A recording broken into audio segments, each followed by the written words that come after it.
चलिए आज बात करते हैं पूर्वोत्तर भारत की एक ऐसी मिर्च की जिसका नाम ही काफी है, भूत जोलोकिया। ये सिर्फ एक मसाला नहीं है, ये अपने आप में एक पूरा अनुभव है। और सच कहूं तो ये लाइन इस मिर्च के बारे में सब कुछ बता देती है। ये सिर्फ जायके की नहीं बल्कि हिम्मत की भी परीक्षा लेती है। तो आखिर क्या कहानी है इस मिर्च की, क्यों कहते हैं इसे भूतिया? चलिए इस लेजेंड के पीछे की हकीकत जानते हैं। इसका नाम ही सब कुछ साफ कर देता है। भूतिया मिर्च मतलब नाम में ही भूत है।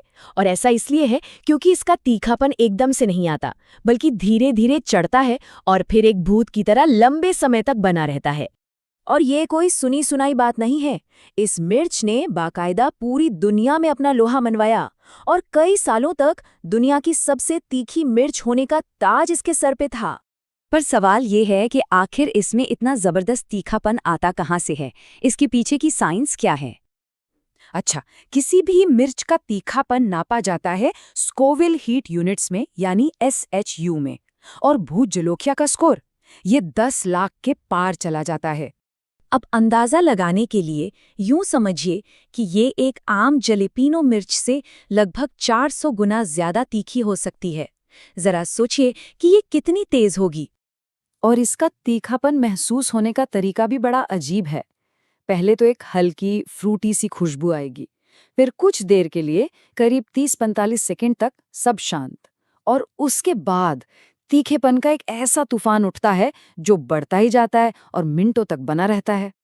अब जरा इसकी कहानी में थोड़ा पीछे चलते हैं और देखते हैं कि ये जंगली मिर्च किचन से निकलकर एक मॉडर्न हथियार कैसे बन गई।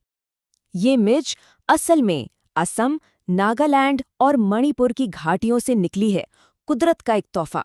वहाँ के लोग सदियों से इसे खाने में, दवाई के तौर पर और यहाँ तक कि जंगली जानवरों को भगाने के लिए इस्तेमाल करते आ रहे हैं। और अब एक ऐसी बात जो शायद हैरान कर दे, हमारे भारतीय रक्षा संगठन DRDO ने इसके तीखेपन का इस्तेमाल करके चिली ग्रेनेड बनाया है। हाँ, सही सुना, ये एक नॉन लीथल हथियार है जिसे दंगा कंट्रोल करने में इस्तेमाल किया जाता है, जो इसकी ताकत का एक और सबूत है। खैर, हथियारों की दुनिया से निकलकर वापस किचन में आते हैं। देखते हैं कि असम के खाने में इस जबरदस्त मिर्च को कैसे संभाला जाता है। असम के पकवानों में इसका इस्तेमाल बड़े ही सलीके और सावधानी से होता है। मटन करी हो या कोई अचार चटनी, बस नाम मात्र, एक चुटकी ही काफी होती है पूरे खाने में फ्लेवर और तीखापन लाने के लिए। इसके तीखेपन के कुछ हेल्थ बेनिफिट्स भी हो सकते हैं। ये मेटाबॉलिज्म को तेज कर सकता है और ऊपर से लगाने पर दर्द में भी राहत दे सकता है। लेकिन हाँ, ये बात ध्यान में रखनी होगी कि यहाँ सावधानी बरतना बहुत बहुत ज़रूरी है। और ये एक बहुत ज़रूरी टिप है जो हमेशा याद रखनी चाहिए। इसे कभी भी सीधे गरम तेल में नहीं डालना चाहिए। उससे जो धुआं उठता है ना, वो आँखों, नाक और गले में बहुत बुरी तरह से लगता है। सबसे अच्छा तरीका है इसे दही या टमाटर जैसी किसी ग्रेवी में मिलाकर इस्तेमाल करना। इस मिर्च का सम्मान करना सबसे ज़रूरी है, तो कुछ बातें हैं जिनका हमेशा ध्यान रखना है। इसे हाथ लगाते समय ग्लव्स ज़रूर पहनें। इस्तेमाल करें तो बिल्कुल ज़रा सा, और इसे बच्चों और पालतू जानवरों की पहुंच से एकदम दूर रखें। और हाँ, इसे कच्चा खाने की कोशिश तो कभी भी नहीं करनी चाहिए।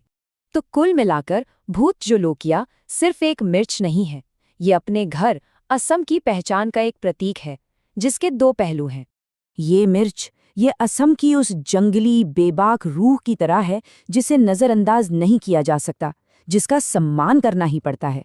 ये सिर्फ एक मसाला नहीं, ये वहाँ की पहचान है। और ये हमें एक बड़े सवाल पर लाकर छोड़ देती है कि क्या कुदरत ही अपने आप में सबसे ताकतवर मसाला है? शायद दुनिया का सबसे शक्तिशाली मसाला किसी फैक्ट्री में नहीं, बल्कि प्रकृति में ही मिलता है। सोचने वाली बात है।